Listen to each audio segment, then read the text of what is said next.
Let's read this article. 19 things I stole from the great developers. What great developers today? They see the dog's picture. So the first is rule of three. If you are copying and pasting a lot of code, then you make the procedures and methods generic so it can be reused in many places. If the same code is replicated 3 times, then make it into a new procedure. Consistency is the king. Have a consistency within the organization so that switching to another developer is easy, or whoever. If a new coworker comes to the organization, they can be taught the consistency and what are the coding standards for the organization. Reduce nesting if you can. Avoid nesting.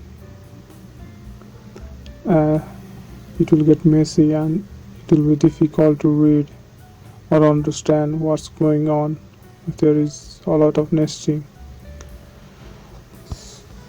So without a guard clause, it's messy. With a guard clause and clone exceptions, it's a bit clearer. Think of a bigger picture. Thinking about a bigger picture makes a smaller detail easier to follow. Maybe there's not much detail about thinking of the bigger picture in this article, and I can think of example of it now. Spend time thinking of naming things. Naming something is very difficult. Or usually what I do is having some kind of placeholder names and replace that with some better name if I can. But having a relevant name helps a lot with readability. Technical debt is bad. You can overestimate or come back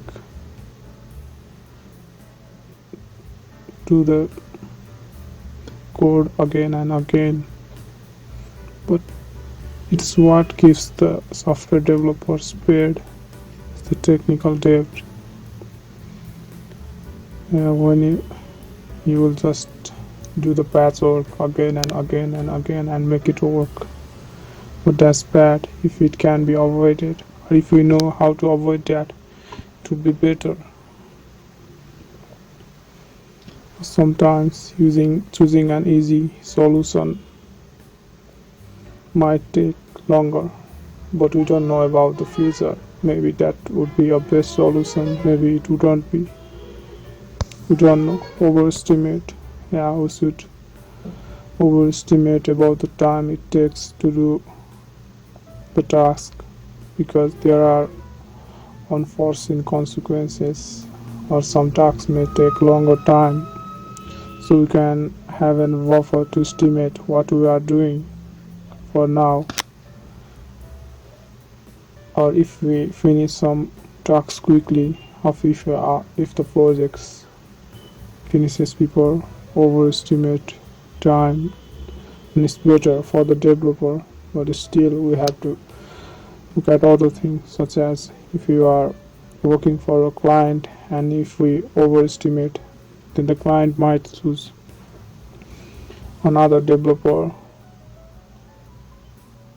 who provides a quick deadline. So there should be a balance, and we should understand our situation rather than just a plain solution. So there are different solutions for everything, documentation and code comments. It's better to have those, but usually adding code comments is okay. If we can't write a lot of documentation, or having some kind of PHP doc like tools or Java doc like tools to generate code comments, to generate documentation from the code comments is also better, because you can have documentation and code comment at the same time.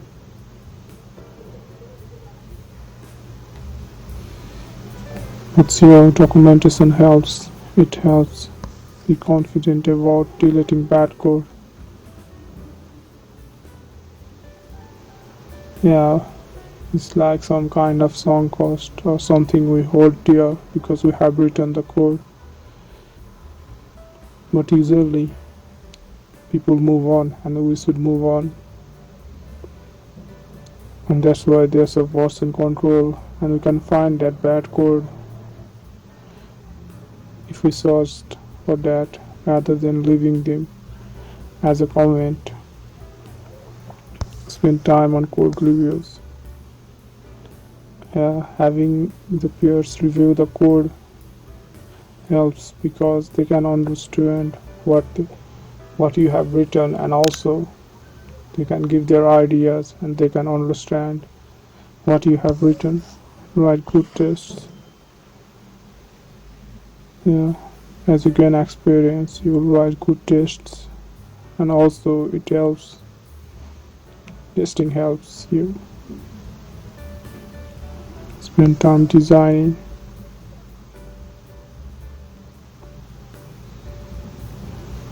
Spend time designing the solution rather than coding directly.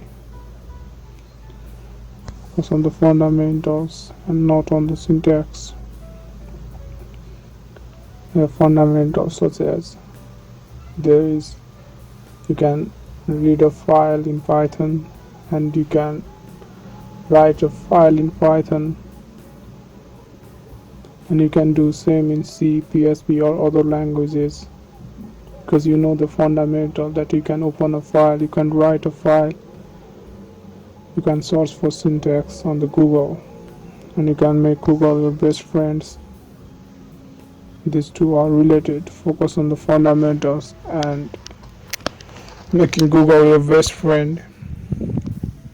Make sure it works first, then make it pretty later. Yeah, it should work rather than trying to make it pretty at the start. Yeah, if there is, you should have a software rather than have a software that is pretty but that isn't ready. You can capture the market or make the client happy or get a valuable feedback if you have some kinds of working prototype or a working solution, risk management and problem resolution.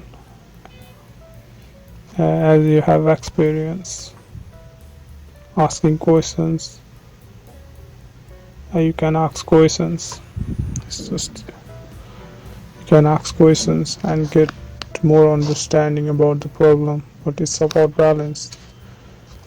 It's about making sure it works first, or having a better solution. But asking the questions help. Keep logic out of database whenever possible.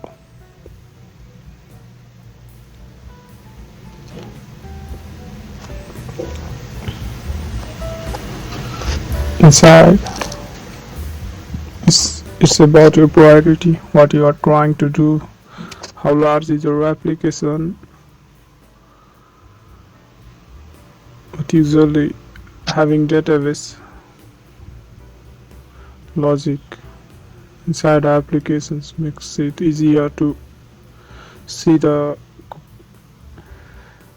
code and what it's doing. Or you can have logic in your application and in the database, and you don't know which part is doing which tasks, which can turn into a mess. But it's about balance. And if developers know where to look for business logic, then it's easier to maintain. Keep it simple, stupid. Try to have a simple code rather than a difficult. to read a code. It helps. If it's simple, then everyone understands that, and you don't get a call late at night if everyone can understand what's happening in the code. So the conclusion is that these are what great developers do day to day. I hope you have enjoyed this.